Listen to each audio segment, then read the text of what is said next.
నమస్తే అండి. స్కిన్ కేర్‌కి, హెయిర్ కేర్‌కి, ప్రొడక్ట్స్‌కి, క్యాన్సర్‌కి సంబంధం ఉందా?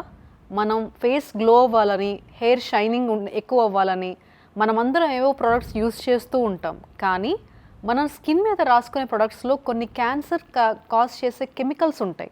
అవి మనకి తెలియకుండానే దాగుంటాయి.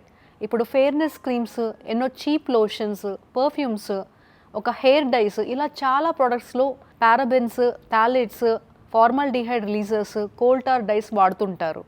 అందుకనే మీరు సెలెక్ట్ చేసినప్పుడు స్కిన్ కేర్ ప్రొడక్ట్స్ ఎంతో జాగ్రత్తగా చూసుకోవాలి. ప్రతిరోజు అప్లై చేసినా ఏ ఇమీడియట్ ఎఫెక్ట్ కనిపించవు. కానీ మన బాడీలో మాత్రం హార్మోన్ ఇంబాలెన్స్, సెల్ డ్యామేజ్ అవుతూ ఉంటాయి. కొన్ని స్టడీస్ ప్రకారంగా ఈ ఇంగ్రీడియంట్స్ ఏవైతే నేను మెన్షన్ చేశానో లాంగ్ టర్మ్లో breast cancer, skin cancer risk పెంచే అవకాశం ఉంటుంది. ప్రాబ్లం ఏమిటంటే మనలో ఎక్కువ శాతం దగ్గర 80% మంది లేబుల్స్ చదవరు. చాలా బ్రైట్గా కలర్స్, ఫ్రాగ్రెన్స్ బాగుంది అని కొనేవాళ్ళు ఎంతోమంది ఉంటారు. కాబట్టి గ్లో అంటే గ్లామర్ మాత్రమే కాదు, అవేర్నెస్ కూడా. ఒక ప్రోడక్ట్ కొనుక్కునే ముందర పారాబెన్ ఫ్రీయా కాదా, ఫ్రాగ్రెన్స్ ఫ్రీయా కాదా, డర్మాట్ టెస్టెడ్ ప్రోడక్ట్ కాదా అని చూస్ చేసుకొని జాగ్రత్తగా తీసుకోవాలి. మీ స్కిన్ మీద ఏది రాసుకున్నా అది మీ బాడీలోకి వెళ్తుంది. అందుకే బ్యూటీ కంటే ముందుగా సేఫ్టీ ముఖ్యం.